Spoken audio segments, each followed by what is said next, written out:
If I claim to be a wise man, it surely means that I don't know. A fool thinks himself wise. A wise man knows himself to be a fool.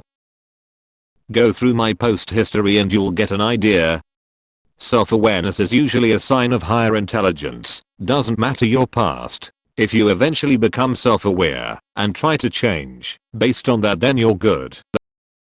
Talking louder / over someone to win an argument. That's not true. People incapable of independent thinking and being unable to solve small problems by themselves.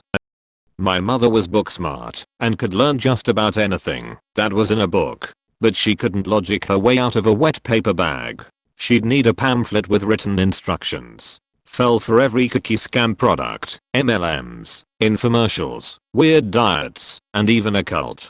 Tell her 2 truths and a lie, she'd believe all 3 without question.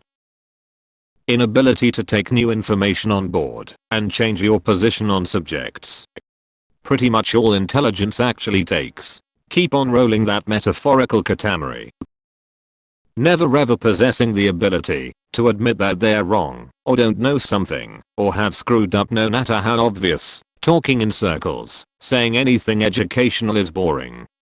I used to be an instructional designer who made e-learning courses. In that field, we used something called the AD methodology to systemically build out our courses / training materials. Any instructional designer worth their salt should know what this is. Long story short, my former boss kind of inherited the training team and absolutely refused to learn anything about what we did. She thought AD was stupid / boring and instead obtained her knowledge of the industry by reading BuzzFeed style blog articles.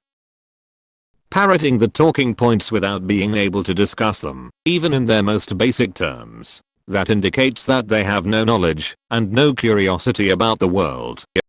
This, especially in politics, funny names and sayings might be okay on a sign in a protest or on a bumper sticker, but if you're using those in an actual argument, I immediately assume you can't think for yourself. People who confuse their opinions with facts. Damn bro, you killed like 95% of the population this way. Making strong opinions on topics you don't understand. Worse, when they don't want to admit that they don't know much about it. There are people who admit they are not the most knowledgeable about a topic, but will still give their thought. Never changing opinions, even after proven wrong. It's easier to fool people than to convince them they've been fooled. My report card. Hey, it's a lot harder to get straight D's than straight A's. Difficulty understanding analogies. Using anecdotes in an argument, as if they prove something. Analogy user. Raising children is like gardening. Nurture them and be patient. Analogy misunderstander. Wow. So you *ACTUALLY* think that raising children and maintaining a garden are the same thing. Analogy user. No, I'm comparing the 2 things. Analogy misunderstander. I can't engage in good faith with someone who believes that raising children and maintaining a garden are the same. Holding strong opinions, yet having no ability to explain, defend, or justify them. I just say it like it is. Okay. Equaling contrarianism with intelligence. Also, equaling contrarianism with critical reasoning and skepticism. Difficulty with nuance. All situations are black and white. Only the Sith deals in absolutes. Not hearing / understanding that there are other opinions. Also not understanding that opinions can be wrong. There has been a misconstruing of everyone is entitled to their opinion to mean all opinions are equally valid and accurate. If I say in my opinion the moon is larger than the sun, I can have that opinion, but it is also objectively wrong and people can call me on it. As a SPED teacher, I went through the top 10 answers and have to say that none of these are examples of low intelligence. Many are examples of stubbornness, pride, brainwashing, echo chambers and more. People with low levels of intelligence have a wide variety of personalities just like anyone else.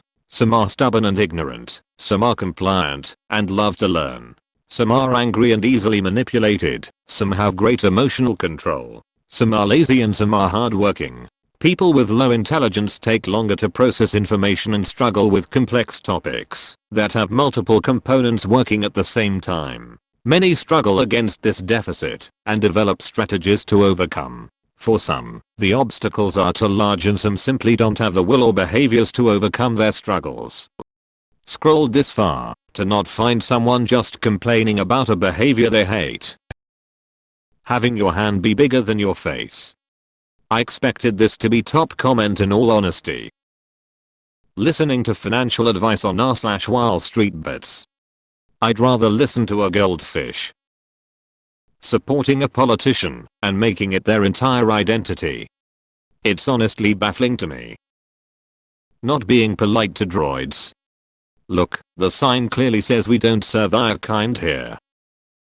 Never asking questions. Never having questions to ask. A lack of knowledge doesn't automatically make someone unintelligent. Lacking the thirst for knowledge is the true sign of a fool.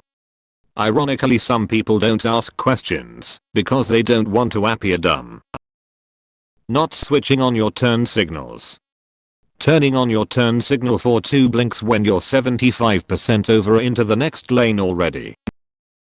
Tattooing your area code on your neck. My ex-BF got his own name tattooed on him. I'd add that to the list.